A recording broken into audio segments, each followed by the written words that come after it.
Check check check. शुरू करें, शुरू करें। हाँ जी दोस्तों,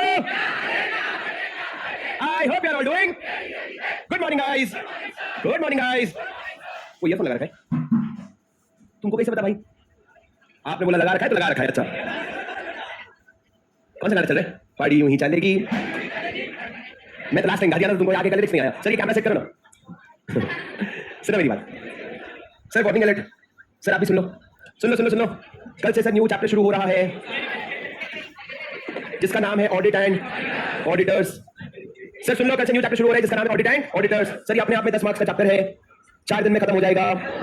लाइव वाले जो बच्चे हैं, जो सॉरी फेस टू फेस वाले जो बच्चे हैं, वो 3 तरह के बच्चे हैं, ठीक है? सुन लो सुन लो। एक तो क्लास आ रहे हैं प्रवीण जैसे नालायक, वेरी गुड। एक जो बीकॉम की वजह से क्लास नहीं आ पा रहे हैं, वेरी वेरी वेरी गुड, बहुत अच्छा, ठीक है, वेरी गुड, ठीक है। एक है जो ना तो बीकॉम है, ना तो क्लास है, ना तो लाइव कर पा रहे हैं, ना कुछ। कल होगा अटेंडेंस। और सुन लो, फर्स्ट और लास्ट वार्निंग, कल अटेंडेंस के बाद और कोई अटेंडेंस नहीं होगा। ये वाले बच्चे हैं, इनका कीज ब्लॉक हो जाएगा। और कीज ब्लॉक देखो भैया, क्लास खत्म होगी तो क्या करना है? पार्टी। तो पार्टी करने के लिए कीज ब्लॉक हो जाएगा, हम एक छोटा सा चंदा भर का पैसा लेंगे और आपकी कीज अनलॉक करेंगे, और वो कीज अनलॉक करने के पैसे लेके उसका हम लोग पार्टी कर लेंगे। इससे किसका फायदा? इनका, ठीक है? मेरी बात सुने सर, ये फेस टू फेस वालों का हो गया। ऑनलाइन वाले बच्चों, सेम फॉर यू, अटेंडेंस में तुम्हारा भी अटेंडेंस होगा, अटेंडेंस लाइव होगा। यदि आप नहीं ज्वाइन करेंगे तो आपका भी कीज ब्लॉक हो जाएगा। बहुत होगी तुम्हारी मस्ती, कल को क्लास में आ जाना भैया। सुन लो, मेरे को दिख रहा है वो कीज ब्लॉक है, और एक बार ब्लॉक करना। क्यों भाई, क्यों ब्लॉक है? किसको छेड़ रहा था? हाँ मुझे पता नहीं, जाके पूछा, क्या बोले पता नहीं। कीज ब्लॉक टेंशन लेने की जरूरत नहीं है। पर भैया समझ गए क्या तुम? समझे क्या हमको क्या बोल रहे हो? हमको कौन बच्चा ऐसा क्लास में है जिन लोग ने आज तक एक भी मेरे लॉ की फेस टू फेस क्लास, एक भी, आई मीन एक मतलब एक भी नहीं मिस की? भाई साहब, huge round of applause for all of you guys, very good.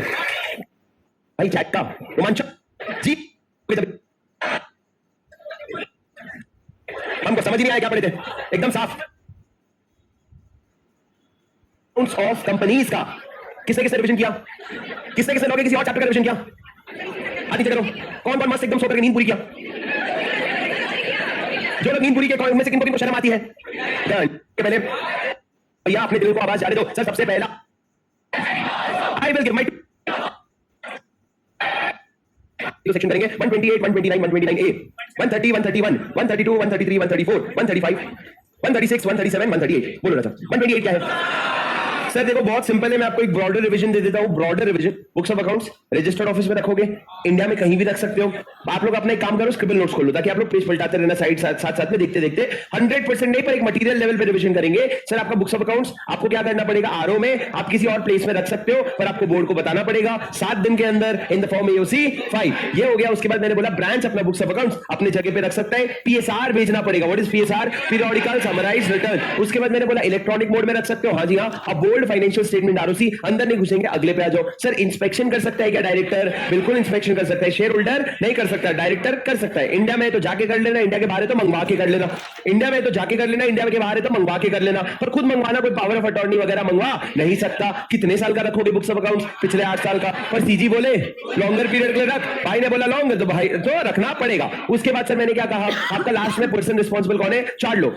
All directors नहीं, वो 4 लोग हैं। कितना फाइन लगेगा? 50,000 से 5 लाख, खत्म। 129 क्या कहते हैं? Financial statement. फाइनेंशियल स्टेटमेंट क्या बनाओगे आप? अकाउंटिंग स्टैंडर्ड के हिसाब से। किसके हिसाब से? अकाउंटिंग स्टैंडर्ड के हिसाब से। अब मेरे को बताओ, अकाउंटिंग स्टैंडर्ड के साथ साथ शेड्यूल 3 भी लगेगा। अब राजा अकाउंटिंग स्टैंडर्ड जैसे फाइनेंशियल स्टेटमेंट जैसे बनाओगे वैसे आप CFS भी बनाओगे। सर CFS बनाने के लिए आप अपने अगर एक या एक से ज्यादा सब्सिडरी है या एक से ज्यादा एसोसिएट है तो आपको बनाना पड़ेगा। अब राजा CFS में आपको एक सैलिएंट फीचर्स का समरी देना पड़ता है इन द फॉर्म AOC1। इसमें आप अपने सब्सिडरीज एसोसिएट जॉइंट वेंचर का समरी देते हो। सर CFS नहीं बनाना पड़ेगा अगर 3 कंडीशन मीट होती है। सबसे पहला, आप किसी के सब्सिडरी हो, आपने कंसेंट लिया, किसी ने ऑब्जेक्शन नहीं रेज किया। दूसरा, आप लिस्टेड नहीं हो या in the process of listing नहीं हो। और तीसरा, आपने अपना CFS इन डेज में बना करके आपके अल्टीमेट पेरेंट कंपनी ने ROC को फाइल कर दिया है। उसके बाद सर अगर आपका अकाउंटिंग स्टैंडर्ड से कोई भी डिविएशन होगा तो आपको क्या करना पड़ेगा? वो रीजन क्या डिविएशन है, रीजन क्या है, इंपैक्ट क्या है, ये सारा बताना पड़ेगा। और पर्सन रिस्पॉन्सिबल कौन है? 4।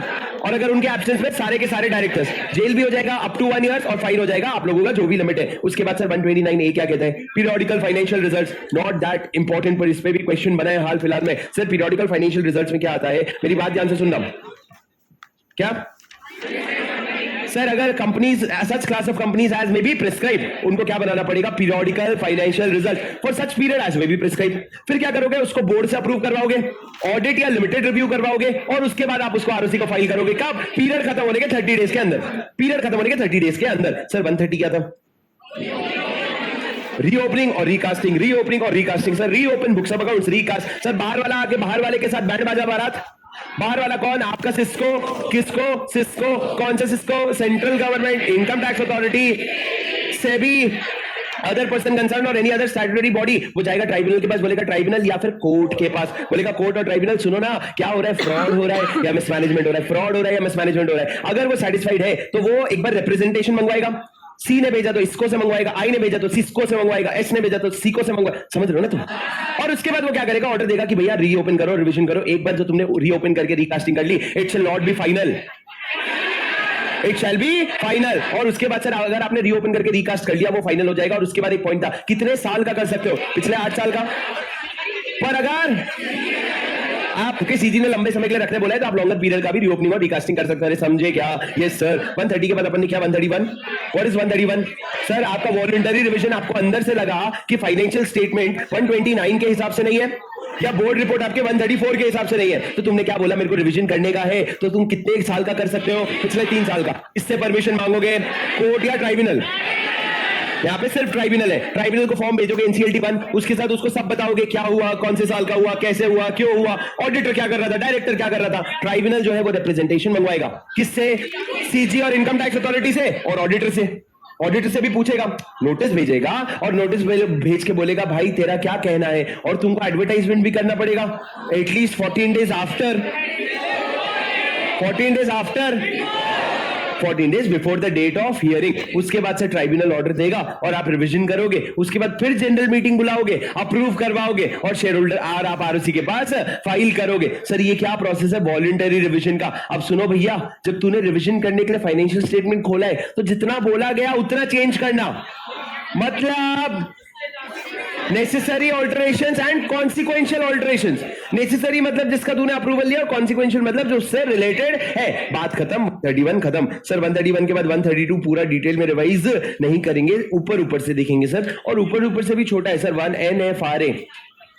NFRA सबसे पहले क्या कहते हैं? सीजी ने बनाया, ऑडिटिंग और अकाउंटिंग स्टैंडर्ड बनाना, कंप्लायंस करवाना, ओवरसी करना, quality of services and such other functions, such other functions. अब मेरी बात ध्यान से सुनना राजा, मैंने क्या कहा, एक एक चीज के बारे में बात करेंगे। अकाउंटिंग स्टैंडर्ड कंप्लायंस, तू बुक्स ऑफ अकाउंट्स मांग, फाइनेंशियल स्टेटमेंट मांग, तू ऑडिटर से जो मांगना है वो मांग, तू रिव्यू कर, तेरे फाइंडिंग्स निकाल, जो भी तेरे को मिला वो पब्लिश कर दे। सीक्रेट होगा, अगर पब्लिक इंटरेस्ट में नहीं होगा तो पब्लिश मत करना। और उसके बाद आगे तेरे को जो एक्शन लेना है। अब आ जाओ ऑडिटिंग में। ऑडिटिंग में आप ऑडिटर से उसके वर्किंग पेपर में लाओगे, ऑडिटर को बुलवाना है बुलवाओगे, पर्सनल उसको पर्सनल प्रेजेंस के लिए बोलोगे, फिर उसके बाद फाइंडिंग्स ढूंढोगे, मिल गया तो छाप देना। सीक्रेट कॉन्फिडेंशियल है या पब्लिक इंटरेस्ट में नहीं है तो उसको मत छापना। सर ये हो गया आपका auditing and accounting standard. Similarly quality of services, quality of services का आप प्लान बना के दोगे, इंप्लीमेंट करने बोलोगे, वो इंप्लीमेंट करके आपको रिपोर्ट देगा। सर आप चाहो तो एक्सपर्ट को हायर कर सकते हो, आप चाहो तो क्यूआरबी को हायर कर सकते हो। क्यूआरबी क्या होता है? Quality review board. अरे सुन रहे हो क्या? ये क्या हो गया?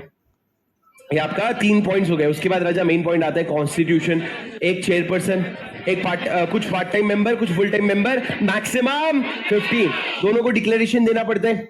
पहला डिक्लेरेशन तुम बोलो, पहले डिक्लेरेशन में 2 पॉइंट है सर। पहला डिक्लेरेशन ये हो गया कि there is no lack of confidentiality and no lack of independence, sorry no lack of sir there is no conflict of interest and no lack of independence. आपका कोई conflict of interest नहीं है और lack of independence नहीं है। COI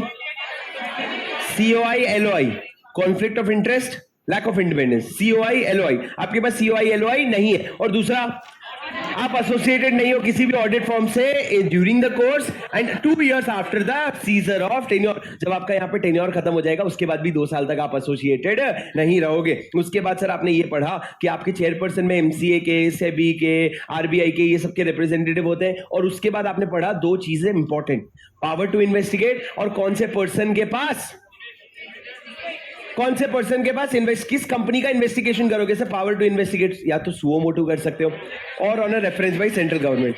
कौन सी चीजों पे? प्रोफेशनल मिसकंडक्ट और अदर मिसकंडक्ट पे आप क्या करोगे? आप इन्वेस्टिगेशन करोगे। आपके पास पावर क्या होगी? वही पावर जो सिविल कोर्ट के पास होती है, discovery and production of books of accounts, summoning and enforcing attendance of any person in examination on oath, inspection of any books of accounts, और next sir issuing commission for examination of witness. अब तुमने क्या किया? तुमने investigation किया, तुमको पता चला प्रोफेशनल या अदर मिसकंडक्ट है, तो क्या करोगे? दो चीजें, फाइन लगा दोगे। कितना? Very important fine. इंडिविजुअल को लगाओगे 1 लाख रुपए से लेकर के रेम्यूनरेशन का 5 गुना, और कंपनी को, फॉर्म को लगाओगे 5 लाख रुपए से 10 टाइम्स ऑफ द साल में क्या होगा? साल महीने से 10 साल डिसीजन ऑफ एनएफआरए 6 महीने से 10 हो गया। लास्ट आपको ये पता होना चाहिए लोगों का कौन सी कंपनीज का इन्वेस्टिगेशन हो सकता है, कौन सी ऑडिटर सर कंपनीज। पहला जो लिस्ट इंडिया में, इंडिया के बाहर अनलिस्टेड पब्लिक कंपनी जिसका पेड अप कैपिटल 100 करोड़ से ज्यादा, टर्नओवर 1000 करोड़ या उससे ज्यादा, सर आपका बोरिंग वगैरह जो है वो 500 करोड़ या उससे ज्यादा, ये होगा अगर, तो क्या हो जाएगा? आपको एप्लीकेबल हो जाएगा। उसके बाद रजा आपका सेबी मतलब आपका insurance, banking, electricity and other special act, और चौथा any body corporate on the reference of a central government. ये जो चारों हैं इनके भी एक और, कौन? जो बॉडी कॉर्पोरेट जो आउटसाइड इंडिया है, जो सब्सिडरी या एसोसिएट है, पर जो मटेरियल है, मटेरियल मतलब टोटल इनकम का 20% या उससे ज्यादा, या टोटल नेटवर्थ का 20% या उससे ज्यादा उस सब्सिडरी या उस एसोसिएट से आ रहा है, तो उनका भी क्या कर सकता है? एनएफआरए इन्वेस्टिगेशन कर सकता है। अब राजा मेरी बात ध्यान से सुनना प्लीज, प्लीज मेरी बात एकदम ध्यान से सुनना। इन्वेस्टिगेशन कर सकता है वो तो ठीक है, पर एक और चीज मैंने आप लोगों को लास्ट में लिखवाया था कि जब भी कोई बॉडी कॉर्पोरेट कोई ऑडिटर अपॉइंट करता है तो उसको क्या फाइल करना होता है? एनएफआरए 1। किसको? 15 डेज के अंदर किसको फाइल करोगे? सर आप वो जो एनएफआरए को फाइल करोगे वो आप आरओसी को भी फाइल करोगे। जो आप एनएफआरए को दोगे वो आप किसको फाइल करोगे? आरओसी को भी फाइल करोगे। अरे सुन रहे हो क्या तुम मेरी बात? ये क्या हो गया? ये 132 हो गया। उसके बाद से 133।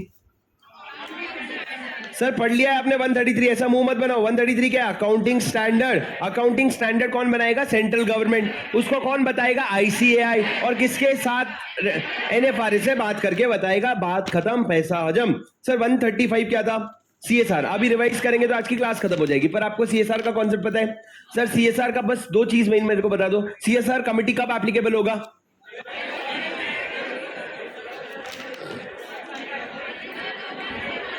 सर अगर एक प्राइवेट कंपनी है उसका नेटवर्थ 6 करोड़ है, मेरे को बताओ सीएसआर कमेटी लगेगा? नेट प्रॉफिट प्राइवेट कंपनी है पर नेट प्रॉफिट 6 करोड़ रुपया है। सोच लो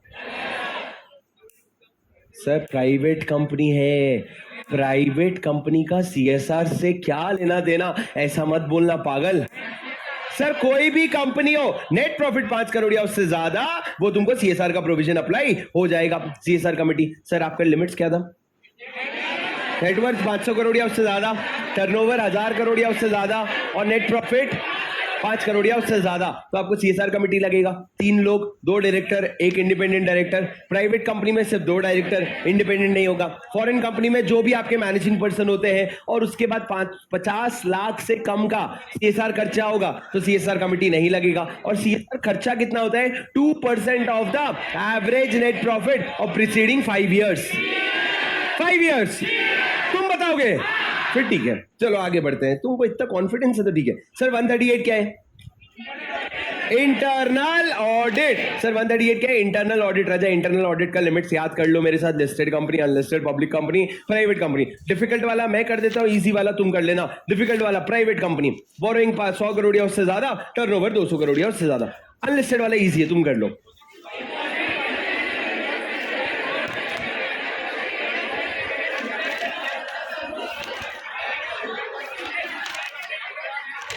गुड। अब्बा जब्बा डब्बा। Deposit 25, paid up share capital 50, boring 100 से ज्यादा, टर्नओवर 200 या उससे ज्यादा। सर आपका इंटरनल ऑडिटर घर का आदमी नहीं हो सकता है।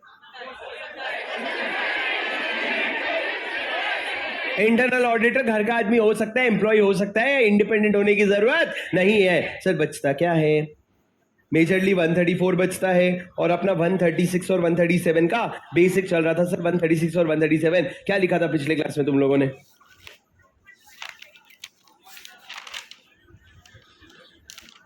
आज सर सेग्रीगेट कर ही लेते हैं, तुम लोग फ्रेश फिर से लिख लो 136।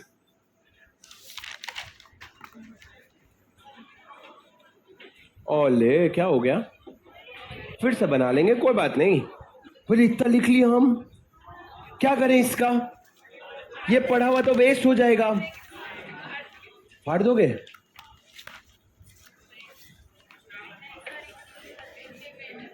क्या कर रहे हैं?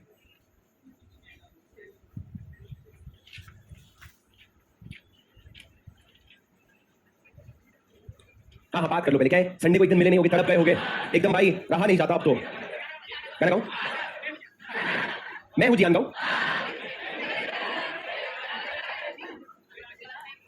तुम लोग वो सिंचन का गाना सुनो।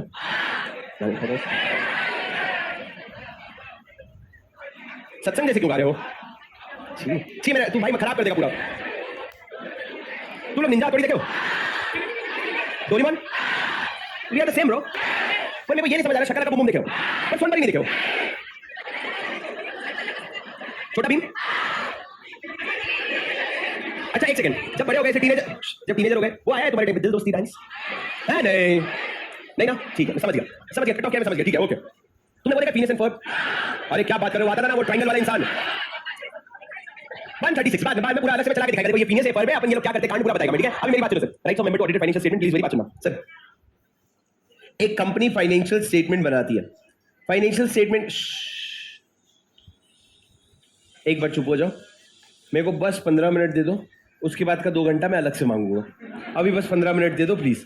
सर पहले फाइनेंशियल स्टेटमेंट, आपका फाइनेंशियल स्टेटमेंट में क्या क्या आता है? फाइनेंशियल स्टेटमेंट खुद, कंसोलिडेटेड फाइनेंशियल स्टेटमेंट, उसके अलावा उस पर ऑडिटर का रिपोर्ट, ऑडिटर का रिपोर्ट, और उसके अलावा सर कोई भी अदर डॉक्यूमेंट्स अगर अटैच्ड है तो ये सारे के सारे जो इंपॉर्टेंट डॉक्यूमेंट्स हैं ये आपको क्या करने पड़ेंगे? You will have to send this to whom? ROC नहीं, आप 136 में हो, हेडिंग तो पढ़ो एक बार, rights of members to audited financial statement, ये तो तुमने पढ़ लिया ना। सर ये कितने, ये किसको भेजोगे आप? 3 लोगों को भेजोगे, एक तो आपके मेंबर्स को, एक तो डिवेंचर ट्रस्टी को, और एनी अदर एंटाइटल्ड पर्सन को भेजोगे। किसको भेजोगे?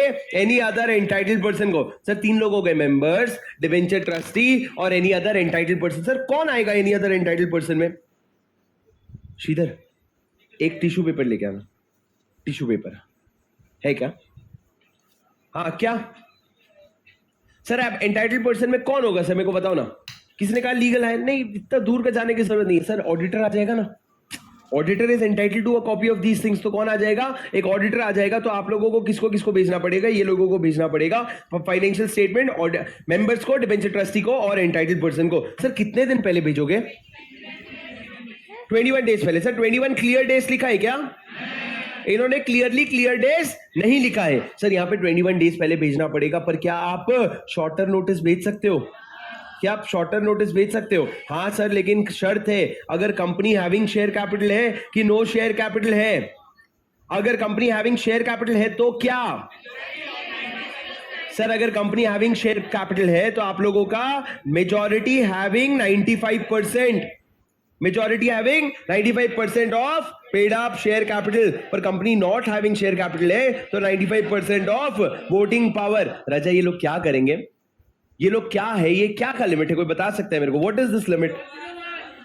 नहीं 101 तो ठीक है, पर ये लिमिट का इंटेंशन क्या है? मतलब व्हाट इज? सर इतने लोग अगर अप्रूव करेंगे तो क्या होगा? शॉर्टर नोटिस भेजना अलाउड हो जाएगा। तो सर इतने लोगों का पहला वाला ध्यान से देखो, it is dual major. Wow, HD quality, 1080 pixels, सीधा भाई 480 से 1080। सुनो मेरी बात सर, सुनो मेरी बात, ये भी मैं स्क्रिबल कर रहा हूं, बताओ।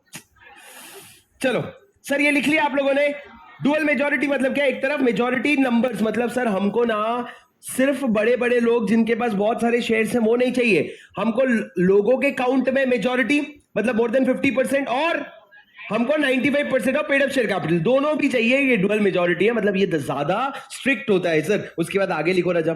अब मैंने आपको क्या कहा था? मैंने आपको कहा था लिस्टेड कंपनी जो है ना, वो हर एक शेयर होल्डर को फाइनेंशियल स्टेटमेंट भेजना पॉसिबल नहीं है। तो तू उसके जगह 3 चीजें कर ले। सबसे पहला तो फाइनेंशियल मतलब क्या? एक तरफ मेजॉरिटी नंबर्स, मतलब सर हमको ना सिर्फ बड़े बड़े लोग जिनके पास बहुत सारे शेयर्स हैं वो नहीं चाहिए, हमको लोगों के काउंट में मेजॉरिटी मतलब मोर देन 50%, और हमको 95% of paid up share capital, दोनों भी चाहिए। ये डुअल मेजॉरिटी है, मतलब ये ज्यादा स्ट्रिक्ट होता है सर। उसके बाद आगे लिखो राजा। अब मैंने आपको क्या कहा था? मैंने आपको कहा था लिस्टेड कंपनी जो है ना, वो हर एक शेयर होल्डर को फाइनेंशियल स्टेटमेंट भेजना पॉसिबल नहीं है। तो तू उसके जगह 3 चीजें कर ले। सबसे पहला तो फाइनेंशियल स्टेटमेंट को अपने आरओ में इंस्पेक्शन के लिए अवेलेबल करवा दे। सर कितने दिन पहले करवाऊं? वही 21 डेज पहले।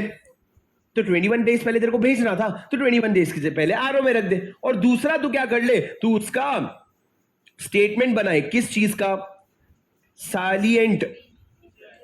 सैलिएंट फीचर्स का। सर ये सैलिएंट फीचर्स का स्टेटमेंट बना के आप क्या करोगे?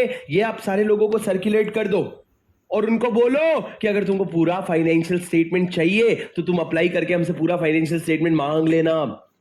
अगर तुमको पूरा फाइनेंशियल स्टेटमेंट चाहिए तो आप अप्लाई करके हमसे पूरा फाइनेंशियल स्टेटमेंट मांग लेना। अरे सुन रहे हो क्या आप? सर ये किसके लिए हो गया? लिस्टेड कंपनी के लिए हो गया। अब राजा उसके अलावा भी मेरी बात ध्यान से सुनना, लिस्टेड आपका एक कंडीशन है फाइनेंशियल स्टेटमेंट ऑन वेबसाइट। कहां रखना है आपको? Financial statement on website. Sir अब राजा उसके, अरे सुन रहे हो क्या आप?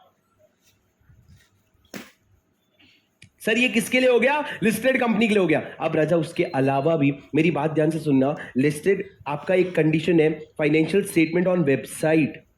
कहां रखना है आपको? Financial statement on website. Sir अभी जो पढ़ रहे हैं हम लोग कुछ नया नहीं है, पिछले क्लास में पढ़ चुके हैं। अभी बस ढंग से 136 के अंदर लिख रहे हैं ताकि हम 136 और 137 को सेग्रीगेट कर सके। तो sir financial statement on website, sir आप फाइनेंशियल स्टेटमेंट को वेबसाइट पे रखोगे। तो मैंने ये कहा था हर लिस्टेड कंपनी को अपना खुद का फाइनेंशियल स्टेटमेंट, सीएफएस, ये सब कहां रखना पड़ता है? वेबसाइट में रखना पड़ता है। पर साथ साथ में उसको अपने सब्सिडियरीज के, क्या स्टैंड अलोन नहीं बोलेंगे, हम बोलेंगे सेपरेट।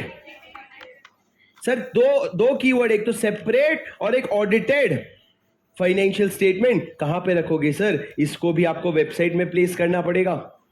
कहां प्लेस करोगे? इसको भी आप अपने वेबसाइट में प्लेस करोगे। लेकिन सर वैसे तो कर देंगे, कोई दिक्कत नहीं है, इंडिया में जितने भी सब्सिडरीज है सबका ऑडिट करवा लेंगे। पर सर अगर इस लिस्टेड कंपनी के कुछ बाहर वाले सब्सिडरीज है, सर इसको लिखो लिस्टेड कंपनी के कंपनीज इनकॉर्पोरेटेड आउटसाइड इंडिया। इस लिस्टेड कंपनी के जो सब्सिडरीज है, जो कंपनी इनकॉर्पोरेटेड आउटसाइड इंडिया है, सर इनको हम क्या बोलेंगे पता है? इनको हम बोलेंगे फॉरेन सब्सिडरी। बस ये यही सेक्शन के लिए, सिर्फ कहीं और नहीं, ये कोई लीगल वर्ड एज सच नहीं है, बस इसी सेक्शन के लिए क्या बोलेंगे इनको? Foreign subsidiary. Sir foreign subsidiary क्या होता है बताओ? एक इंडियन कंपनी है, उसकी इंडिया के बाहर कोई कंपनी है, वो कंपनी इंडिया के बाहर इनकॉर्पोरेटेड है, उसका इंडिया में प्लेस ऑफ बिजनेस है या नहीं है उससे कोई फर्क नहीं पड़ता। तेरी बस इंडिया के बाहर एक सब्सिडरी है ना, हमने तेरे को क्या बोला है? हर सब्सिडरी का separate audited financial statement website पे अपलोड कर। पर भैया ये जो बाहर की सब्सिडरी है, यहां पे 2 सिनेरियो हो सकता है। यहां पे 2 सिनेरियो हो सकता है। जिस कंट्री में हो आप, कौन सी कंट्री में हो? सर मान लो यूके में, वहां पे ऑडिट इज रिक्वायर्ड, वहां पे ऑडिट इज रिक्वायर्ड, वहां पे आप ऑडिट करवाते हो तो भैया तो तुम separate audited financial statement file करोगे। पर अगर वहां पे आपको नो ऑडिट रिक्वायर्ड, मतलब आपको वहां पे ऑडिट की जरूरत नहीं है, तो सिर्फ ये फॉरेन सब्सिडरी के लिए अनऑडिटेड फाइल कर दोगे ना, तो चल जाएगा, चल जाएगा, चल जाएगा। समझे क्या? सर अनऑडिटेड फाइनेंशियल स्टेटमेंट मतलब सर आपको एग्जाम में क्वेश्चन कैसा घुमा के पूछेगा? is a company authorized to upload unaudited financial statement of its subsidiary company on its website? तुम बोलोगे यूं तो अलाउड नहीं है, तेरे को इंडिया में जितने भी सब्सिडरीज हैं सबका ऑडिट करवाना पड़ेगा। पर हम उनकी बात कर लेते हैं जो बाहर के सब्सिडरीज है, जिनको हम क्या कहते हैं, फॉरेन सब्सिडरी। अगर फॉरेन सब्सिडरी है और वहां के लॉ के हिसाब से ऑडिट होता है तो ऑडिट करवाना, पर नहीं होता है तो ऑडिट नहीं करवाएगा तो भी चल जाएगा। अरे समझे क्या? यस सर, आगे बढ़ो मेरे साथ। सर, हाँ, फेयर नोट लिख लिया, ठीक है। सर सुनो, नो ऑडिट रिक्वायर्ड अगर आपका अनऑडिटेड है। लेकिन एक बात समझना रजम, तुम अनऑडिटेड फाइल कर रहे हो वो ठीक है, लेकिन भैया ये ध्यान रखना इंग्लिश में अगर नहीं है तो उसको इंग्लिश में ट्रांसलेट करवा लेना। बचपन का भूल ही जाते हो, चला देना इसको। Sir, oh sir, oh sir, English translation please. मेरी बात सुनो, कहां पढ़ा है आपने ये sentence? Chapter 11 foreign company. Okay sir, अगर आपका ट्रांसलेशन होता है तो सर्टिफाई किया जाता है। कौन सर्टिफाई करता है? डिपेंड करता है कि ट्रांसलेशन इंडिया में हो रहा है कि इंडिया के बाहर हो रहा है। डिपेंड करता है कि इंडिया में हो रहा है कि उसके बाद का गाना गा देते हो। अबे इंडिया में हो रहा है तो क्या, कौन सर्टिफाई करेगा? Advocate of high court, any person who is competent in the opinion of ROC and has knowledge of both the language। किसका एग्जाम्पल लिया था मैंने? किसी का तो मैंने किसी बच्चे का एग्जाम्पल लिया था, मैंने बोला वो देखा इंडिया में हो रहा है कि इंडिया के बाहर हो रहा है। डिपेंड करते कि इंडिया में हो रहा है कि उसके बाद का गाना गा देते हो। अबे इंडिया में हो रहा है तो क्या, कौन सर्टिफाई करेगा? Advocate of high court, any person who is competent in the opinion of ROC and has knowledge of both the language. किसका एग्जाम्पल लिया था मैंने? किसी का तो मैंने किसी बच्चे का एग्जाम्पल लिया था, मैंने बोला वो देखा इशू, हाँ बोले रशियन है, हाँ मैं करूंगा। हमने बोला भाई सर्टिफाइंग का काम है, बोला अच्छा अच्छा ठीक है कर लेंगे। तो सर वो एक चीज हो गया। और अगर इंडिया के बाहर है तो जहां पे आपका फाइनेंशियल स्टेटमेंट रखा हुआ है या फिर जहां पे ओरिजिनल डॉक्यूमेंट जिसके कस्टडी में रखा हुआ है वो, या फिर नोटरी ऑफ दैट कंट्री, उस कंट्री का जो नोटरी है वो करेगा। वाह वाह वाह वाह, कोरा कागज था मन मेरा, और कोरा कागज ही रहेगा। तू लिख के तो दिखा दे उसमें कुछ, ऐसा मिटा देंगे ना तुमको जीवन भर, एकदम भूलने की शक्ति है तुम में। ये लोग कहते हैं ना याद रखते हो, नहीं भूल जाते हैं। ऐसा कि तुमको तैरना आता है, नहीं डूबना आता है, नालायको। चलो भैया, अगला ब्रेक जब मिलेगा, जब भी तुमको टाइम, तो फॉरेन कंपनी एक बार रिवाइज कर लेना प्लीज। और तुमको वो 15 मिनट वाला रिवीजन करने की जरूरत नहीं, तुम्हारी फट जाएगी। तुम लोग वो 40 मिनट वाला रिवीजन है, रैपिड रिवीजन, वो कर लेना, ठीक है? 40 मिनट वाला तुम देखो, तुम वर्सटाइल, अंदर से इंग्लिश आ रही है पता नहीं कहां से, तो कितना वर्सटाइल है भैया। 4 घंटा, 2 घंटा, 1 घंटा, 15 मिनट, तुम बोलोगे 3 सेकंड में भी खत्म कर देंगे फॉरेन कंपनी। 3 सेकंड भी नहीं लगे, बताओ। चलो बे, इधर आओ। सर ये हो गया क्या आप लोगों का ट्रांसलेशन? अगर इंग्लिश में नहीं है, क्या इंग्लिश में नहीं है? बाहर की कंपनी का फाइनेंशियल स्टेटमेंट अगर इंग्लिश में नहीं है तो आप ट्रांसलेट कर दोगे। ओके सर, उसके बाद सर इंस्पेक्ट कर सकते हैं? क्या इंस्पेक्ट करना है? Financial statement. सर 2 लोग मेंबर होते हैं और डायरेक्टर होते हैं, क्या मेंबर इंस्पेक्ट कर सकता है? हाँ। क्या डायरेक्टर इंस्पेक्ट कर सकता है फाइनेंशियल स्टेटमेंट? सर लॉ में लिखा नहीं है, लॉ में लिखा है सर मेंबर्स इंस्पेक्ट कर सकते हैं। मेरी बात ध्यान से सुनना। सर क्या डायरेक्टर्स इंस्पेक्ट कर सकते हैं? तो शेयर होल्डर ने बोला सुन बे, तू जब बोर्ड मिनट का मिनट्स बनाता है मेरे को देखने दिया था? नहीं। जब तूने तेरा बुक्स ऑफ अकाउंट्स बनाया था मेरे को देखने दिया था? नहीं। अब हम क्यों तेरे को मेरा फाइनेंशियल स्टेटमेंट देखने दे? फाइनेंशियल स्टेटमेंट कौन इंस्पेक्ट करेगा? Sir members. सर मेंबर कहां जाकर के इंस्पेक्ट करेंगे? आरओ में कहीं से जाओगे, जिधर रखा है उधर जाओगे ना, ठीक है। आप जाओगे सर, मेंबर्स जाएंगे इंस्पेक्ट करने, सर कब इंस्पेक्ट करेंगे? बिजनेस आवर्स में। सर पर आपको पता है ना, फाइनेंशियल स्टेटमेंट या तो रजिस्टर्ड ऑफिस में भी रख सकते हैं या कहीं और प्लेस में भी रख सकते हैं। बोर्ड को इन्फॉर्म करना पड़ेगा आरओसी को कितने दिन के अंदर? 7 दिन के अंदर, in the form AOC 5। Sir वो बुक्स ऑफ अकाउंट्स था, वो फाइनेंशियल स्टेटमेंट नहीं था। ये 128 है जो मैंने बोला। ऐसा प्रोविजन तुमको 129 में कहीं दिखा था क्या? 129 में ऐसा कोई प्रोविजन नहीं है। आप इसको रजिस्टर्ड ऑफिस में ही रखोगे। तारे जमीन पर सब के सब ईशान अवस्थियों, सब के सब ईशान अवस्थी जैसी हरकतें कर रहे हो। बोले हाँ एओसी 5, हाँ एओसी 5, यस। आगे बढ़ो। वो बुक्स ऑफ अकाउंट्स के लिए था।